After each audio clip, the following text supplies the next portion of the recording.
So here we are, Saturday, April 15th. I haven't been filming this morning, so I know we're jumping way ahead of what's been going on.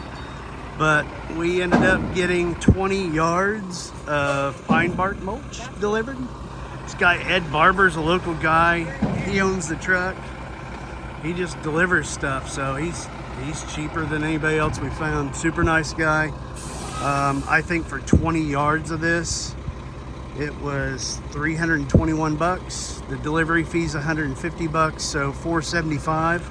So not too bad for 20 yards of pine mulch. So Emily's over there with Uncle Naj. They're working in the citrus garden. We got a massive log on the trailer. We'll talk about that later if we get to it today. Here's Emily's finished fire pit. That's not really where it's going. That's just where it's going to be for now. But what we got done this morning at 7:30 a.m. was the 4th round of concrete. So it's already been broom finished and everything else. Like I said, it's just been project after project today. Next thing I got to do is I got to come over here and do one of the things that I like the least, and that is grease the tractor. So when it comes to greasing the tractor, like I said, this is one of the things that I despise the most. It's just messy. Not as bad though. One of the products that the guy at Ag Pro, where we bought the tractor, told me to try, said try to get one of these lock and lube things. So this guy has really made life a lot better. Basically versus your standard grease gun fitting that you just kind of shove on there, it snaps on. And then you got to try to just wiggle the thing off of there. This actually kind of comes out and spreads, and then it locks onto the thing. So there's none of this pressing on real hard or trying to pull the thing off. Some of the backhoe attachments, the little fittings, the grease fittings, are in such weird and tight little places that you know, when you're trying to pull that thing off, I broke one or two off on the backhoe. But then again, it's probably made in some other place. But with the tractor, there's, I don't know, 2, 4, 6 grease fittings on each side. So the same 2, 4, 6.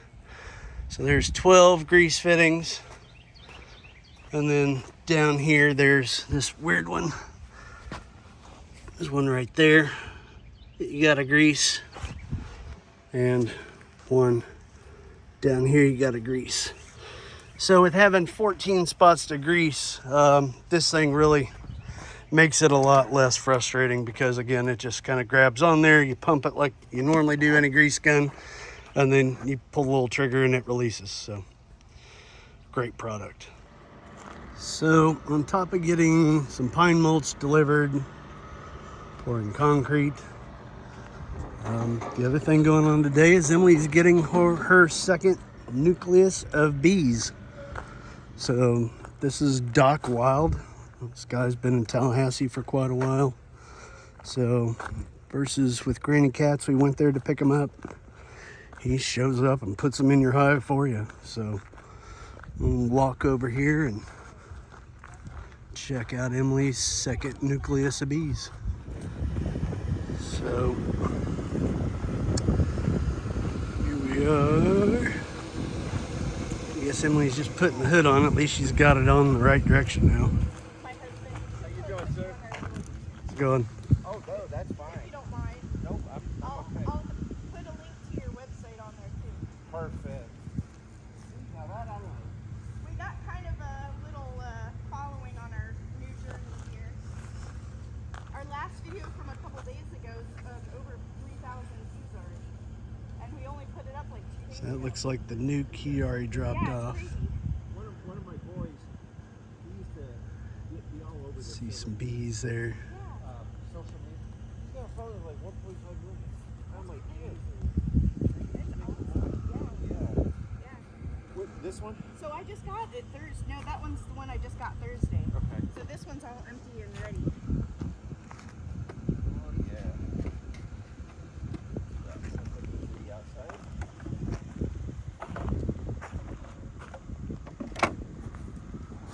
I heard they like the wax cone better. Yes, they do. So I put the ones I had in there. Oh, this jar is leaking. Hopefully it's okay.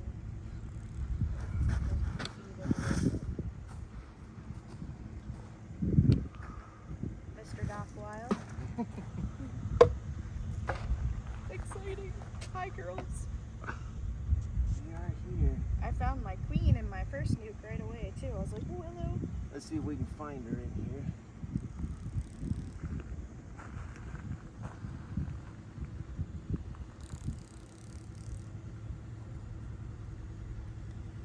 So hopefully my setup looks adequate. I tried to do as much research figuring out how to put everything together. It looks like you did your job. Good. I made these stands myself. You said you're a Hobby welder. hobby welder. Yep. Yeah, my one of my sons went to school for welding, and I weld too. Oh, cool. But that's cool. I am not, by any means, the best welder. I'm not either, but I enjoy it. That's what it's fun. Yeah. Like that. But you can put stuff together by yourself. That truck Just- right there is 3 trucks into one, and I rebuilt it. Cool. And That's that pretty front cool. end, that's all my welding. That is cool. Yeah. My son's like, oh, that truck's a piece of garbage. It used to be his. She's got it all laid out, but I haven't seen her yet. If I remember this colony right, she's a blonde one. Yeah, my other one's really red. See all the developing larvae Yeah. in there? Yep. And then if you look, okay. They're a little mad. Yeah. Like we don't like to ride in the back of your truck. No, bouncing around and stuff, I'm sure. Yeah. Not. The other ones were kind of mad at first too, but they settled down pretty quick.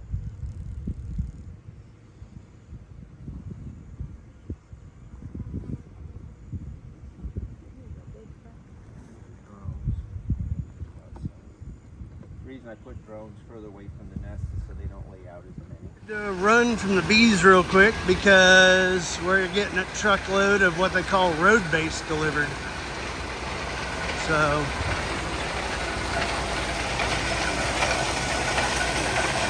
what we got to do is drive over this for about a month and then have him come out and do it again. So this truckload was $700 delivered. So Ed Barber is my new best friend. And now, this area here, when it rains, Emily almost got the Jeep stuck. So that's saying quite a bit. So to now have this here is great. Thank you, Ed Barber. So this is one of the pine tree logs. If you guys remember, Wes helped cut down that massive pine tree by the barn. So Doug here said that once we cut that down, if we wanted to make something out of it, bring it over here. He's got a sawmill at his property, and Emily needs an anvil stand. So versus taking 4x4 posts and cutting them into sections and bolting them, gluing them together, we decided to take this massive log, bring it over here to Doug's sawmill, and cut a either 14x14 or 16x16 post out of it, and then we'll have enough lumber to do 2 or 3 anvil stands. So now Emily wants a sawmill.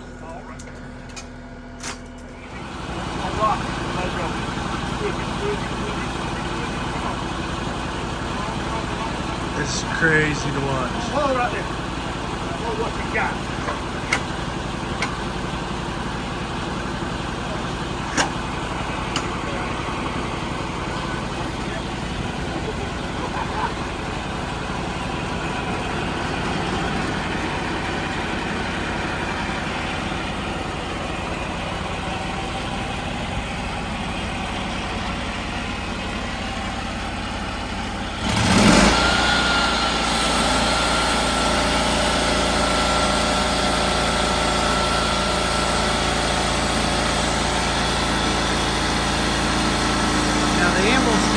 got to be 20 inches high.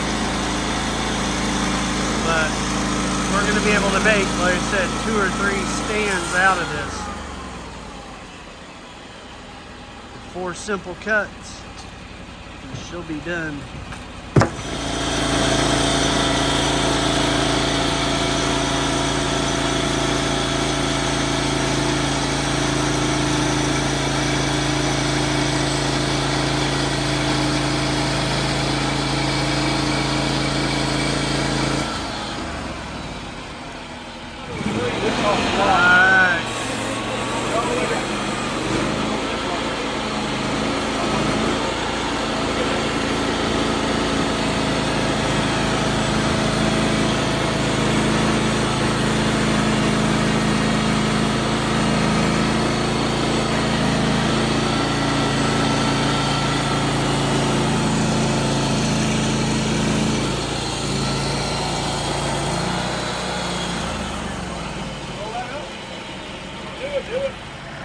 So when you don't have a grapple for your tractor, you improvise. So now we got that off the trailer and back here from Doug's. Now we're going to put it up on some sawhorses and cut her a 20-inch piece. That way she's got an anvil stand.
So kind of to wrap things up for a Saturday and to put things in perspective, there's the log. This is the tree that Wes helped cut down. You can go back in a previous video and I think there might be drone footage of it. I don't know if Emily ever got it up. But due to some circumstances that we had down South Florida during our visit, there is our start of our anvil stand. So it's 14 by 14 and 20 inches high. Emily got the metal to put in like kind of a hanger or rack system on it. So it'll be a work in progress, but pretty productive day for a Saturday out here at Deer Run Farm.